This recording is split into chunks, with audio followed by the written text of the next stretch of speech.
రాత్రి 10 గంటలు అవుతున్నా నీలిమ చేతిలో ఉన్న ఫోన్ మాత్రం మోగలేదు. ప్రతి నిమిషం ఆమె గుండె చప్పళ్ళు వేగంగా వినిపిస్తున్నాయి. భర్త అర్జున్ ఆఫీస్ నుండి రావాల్సిన సమయాన్ని దాటేసి 3 గంటలయ్యింది. ఎక్కడికి వెళ్ళాడో, ఎందుకు ఫోన్ ఆఫ్లో ఉంది అని అనుకుంటూ కిటికీ దగ్గర నిలబడి ఉంది. అర్జున్ ఎప్పుడూ సమయానికి ఇంటికి వచ్చేవాడు. కానీ గత 2 నెలలుగా అతని ప్రవర్తన పూర్తిగా మారిపోయింది. రాత్రుళ్ళు ఆలస్యంగా రావడం, ఎవరితో రహస్యంగా మాట్లాడడం. నీలిమ గుండెల్లో అనుమానాల మబ్బులు గట్టిగా కమ్ముకున్నాయి. అకస్మాత్తుగా ఆమె ఫోనులో మెసేజ్ వచ్చింది. నీ భర్త చేసిన తప్పు నీ జీవితాన్నే మార్చేస్తుంది. వెంటనే పాత గోదాంలోకి రా. మెసేజ్ పంపిన నంబరు తెలియని నంబరు. నీలిమ కాళ్ళు వణికిపోయాయి. అర్జున్కి ఏదైనా ప్రమాదమా? లేక ఏ ఆలోచించక బైకుపై గోదాం వైపు దూసుకెళ్ళిపోయింది. అక్కడికి చేరుకున్నాక లోపల పూర్తి చీకటి. ఒక్క కాంతి కూడా లేదు. అర్జున్ అని కేక వేయగానే వెనుక నుండి ఎవరో తలుపు మూసేశారు. నీలిమ గుండె ఒక్కసారిగా జారిపడింది. అందులో నుండి ఒక నీడ ముందుకు వచ్చింది. అతనే అర్జున్.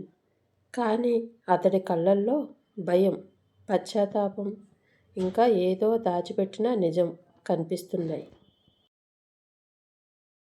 నీలిమ, నేను పెద్ద తప్పు చేశాను. అది నా వల్ల కాదు, పరిస్థితుల వల్ల జరిగింది అని చెప్పాడు. ఏం జరిగింది అర్జున్? నన్నెందుకు ఇక్కడికి రమ్మన్నావు అని అన్నది. అర్జున్ వణుకుతూ ఇలా చెప్పాడు. అది నేను కాదు. నిన్ను ఎవరో ఇక్కడికి రప్పించారు.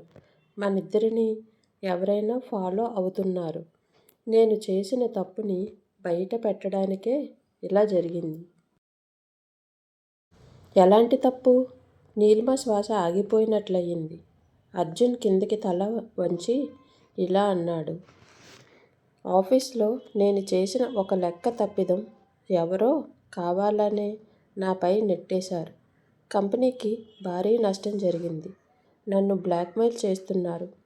నా సైన్తోనే ఖాతా మార్పులు చేశారు. నేను చేయలేదు, కానీ చట్టపరంగా నన్నే నేరస్తుడిగా చూపించవచ్చు. అంతలోనే గోదాంలో మరో అడుగుల శబ్దం. వెనుక నుండి ఎవరో గట్టిగా చెప్పాడు. ఇప్పుడు నిజం బయటకు వస్తుంది. నీలిమ జీవితం ఇంకెప్పుడూ మునుపటిలా ఉండదు.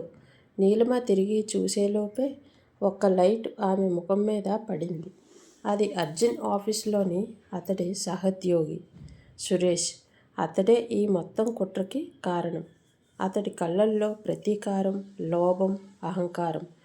సురేష్ నవ్వుతూ ఇలా చెప్పాడు. అర్జున్ పదవి నాకు రావాలి. నువ్వు దానికే అడ్డయ్యావు. ఇప్పుడు నీ భార్యకే నిజం తెలుస్తుంది. ఆమె నీ మీద నమ్మకం కోల్పోతుంది. నీ జీవితం చిత్రమతం అవుతుంది.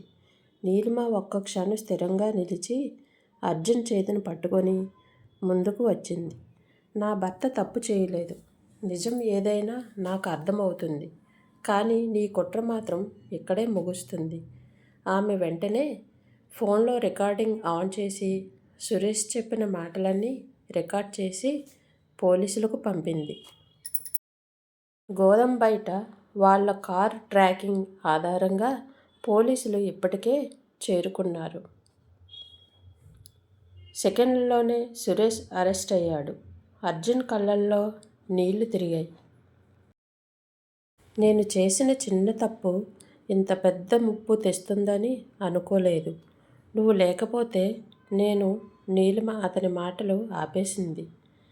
నీ తప్పు ఏమైనా సరే మనం కలిసే ఎదుర్కొంటాం. నన్ను కాపాడిన నమ్మకమే నా శక్తి. ఆ మాటలతో అర్జున్ జీవితంలో నిలిచిపోయిన భయం కరిగిపోయింది. అదే రాత్రి చీకట్లో మొదలైన సస్పెన్స్ నీలిమ ధైర్యంతో వెలుగులోకి వచ్చింది. కానీ నిజమైన ముప్పు అక్కడితో ముగియలేదు.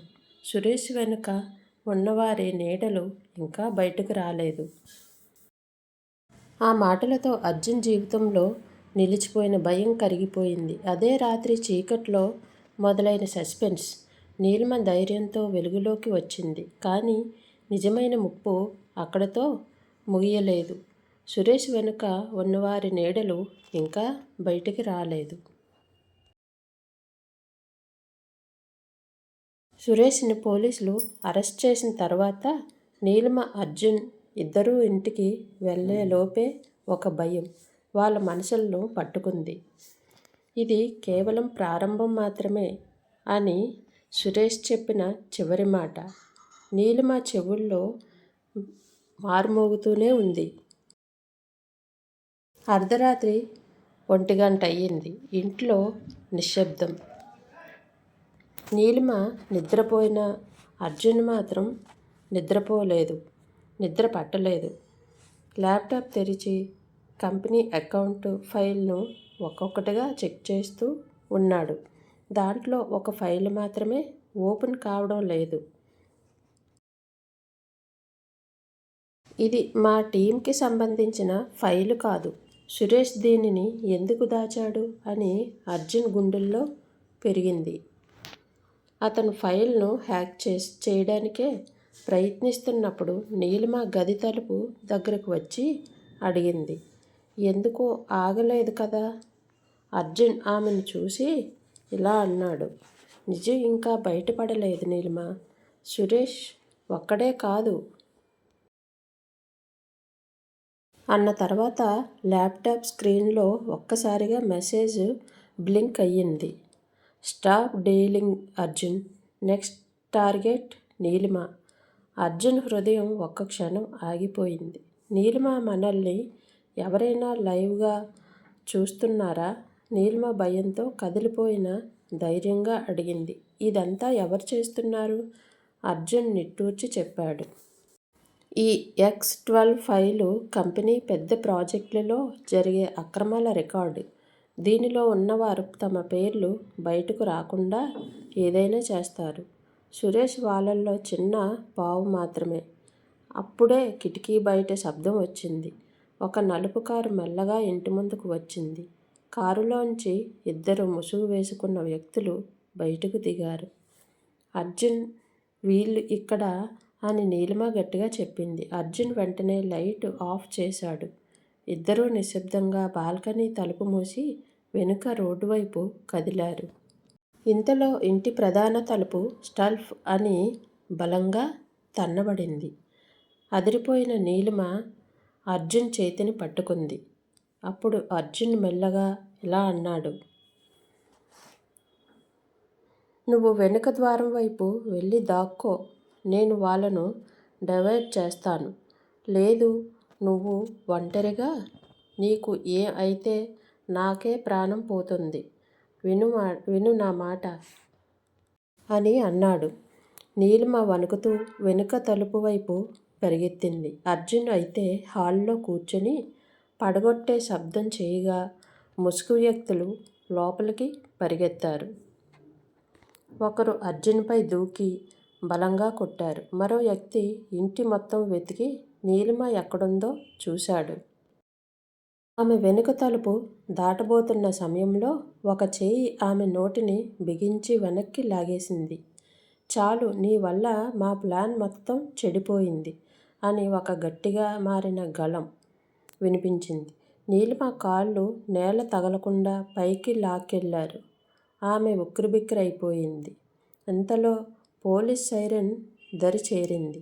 పక్కింటి వాళ్ళు శబ్దం విని పోలీసులకు కాల్ చేశారు.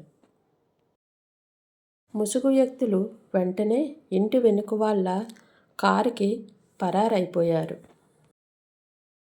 కానీ వారు వెళ్ళిపోతూ ఇలా చెప్పారు. మళ్ళీ వస్తాం. X12 ఫైల్ని అప్పగించకపోతే మీ ఇద్దరి జీవితం నాశనం చేస్తాం అని చెప్పారు. అర్జున్ నేలపై గాయాలతో ఉన్నా వెంటనే లేచి నీలిమను పట్టుకున్నాడు. ఆమె భయంతో వణికిపోతూ అతని ఒడిలో పడిపోయింది. ఇది ఆగదు నీలిమ. ఈ కుట్ర చాలా పెద్దది. నేను చేసిన ఒక చిన్న తప్పు మనిద్దరినీ పెద్ద ప్రమాదంలోకి నెట్టేసింది. నీలిమ నెమ్మదిగా కళ్ళెత్తి చూసి చెప్పింది. అర్జున్, మనం పారిపోవడం కాదు, నిజం బయటపెట్టాలి. X12 ఫైల్ని తెరవాలి.